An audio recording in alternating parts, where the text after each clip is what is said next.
Apple is finally getting serious about foldable phones, and if the latest leaks are even close to accurate, the iPhone Fold Ultra could become the most talked about smartphone launch in years.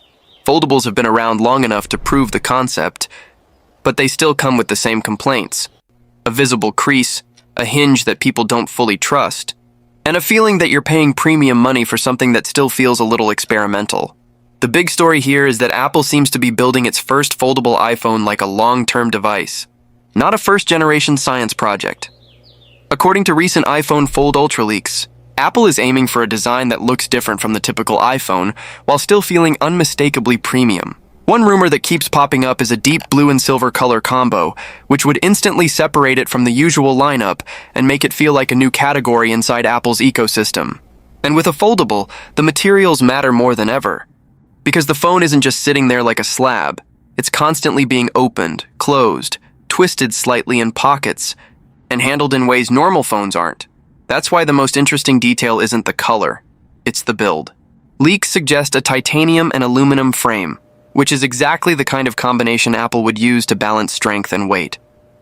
Foldables can't afford weak frames because the hinge area and the folding display create natural stress points.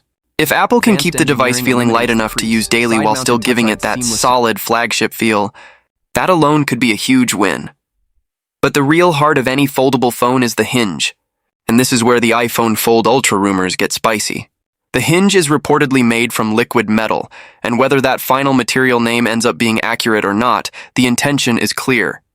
Apple wants a hinge that feels smooth, tight, and reliable for years.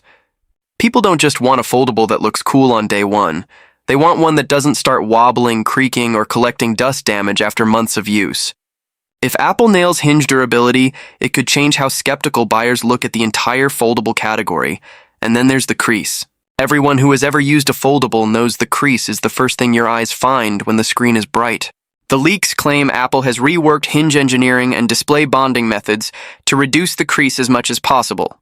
And some reports mention the use of optically clear adhesive to improve durability and reduce visual imperfections. Translation: Apple is likely trying to make the inner display feel closer to a normal premium OLED, not a compromise you tolerate for the sake of having a folding screen.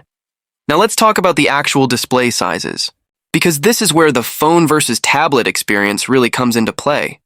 The outer screen is rumored to be around 5.4 to 5.5 inches, which suggests Apple wants the iPhone Fold Ultra to be genuinely usable when closed. That's important because a lot of foldables end up feeling like you must open them for anything meaningful. With a practical outer display, you can check messages, handle quick replies, control music, use maps, and get through basic daily tasks without constantly unfolding the phone. When you do open it, the inner foldable OLED is rumored at roughly 7.7 to 7.8 inches, and that's the size range where the experience can shift from big phone to mini productivity device. This is the moment Apple can flex software, because the hardware is only half the story. If Apple brings truly polished multitasking, smooth app scaling, and iPad-like usability to this inner screen, the iPhone Fold Ultra could feel like the first foldable that behaves like it was designed for folding from the start. Imagine jumping into a call, opening the phone, and instantly seeing a split view with notes on one side and the video call on the other. Without lag, without awkward resizing, without apps freaking out. That's the kind of user experience Apple would want to own. Of course, the biggest debate with these leaks is going to be the camera system. The iPhone Fold Ultra is rumored to use a dual camera setup instead of the triple camera layout you'd expect from a pro model. The leaks point to two 48-megapixel sensors, and the obvious reason is thickness. Camera bumps eat space, and foldables are already fighting for internal room because of the hinge system, the layered display structure, and the need to distribute components across both halves of the device. A two-camera system could help Apple keep the phone thinner, better balanced, and more comfortable to hold. But let's be real. People buy premium iPhones expecting premium camera flexibility. If Apple drops to two lenses, the internet will immediately ask what's missing. Is it telephoto zoom? Is it ultra-wide? Is it something else? Even if Apple's image processing remains best in class, some buyers will still see two cameras and think compromise. The real test will be whether Apple can make the iPhone Fold Ultra feel like it still shoots like a flagship, even without every lens option. Leaks also mention an internal selfie camera integrated into the foldable OLED display, which suggests Apple wants a clean, uninterrupted inner screen look. And for a foldable that's supposed to feel immersive, that design decision makes sense. When you open a device like this, you want it to feel like a mini cinema screen, a mini editing station, a mini workspace, not a display interrupted by bulky cutouts. Performance is another area where Apple could separate itself from competitors, and the iPhone Fold Ultra leaks point to a serious hardware setup. The rumored chip is the A20 Pro, reportedly built on a 2-nanometer process. If that ends up being accurate, it would mean major gains in performance per watt, which is exactly what a foldable needs because larger screens demand more power. Pair that with the rumored 12GB of LPDDR5 RAM, and you're looking at a device that's built for real multitasking, heavy apps, gaming, and creative workflows on that larger inner display.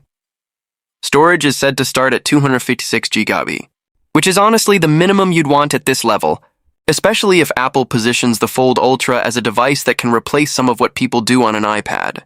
Bigger screen usage usually means more downloaded content, more files, more photos, more ProRes video, and more apps you expect to stay ready in memory. Battery is always a question with foldables, because you can't just drop in one big cell like a normal phone.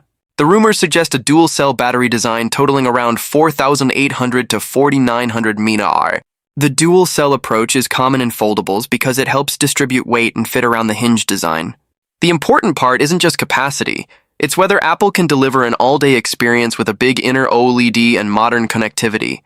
If the A20 Pro is as efficient as the rumors suggest, and if iOS is tuned properly for foldable usage, battery life could be one of Apple's biggest advantages. Now here's a leak that a lot of people didn't expect: security. Reports suggest Apple may replace Face ID with a side-mounted Touch ID sensor built into the power button. And while some people will call that a downgrade, it could actually be the most practical decision Apple could make for a foldable.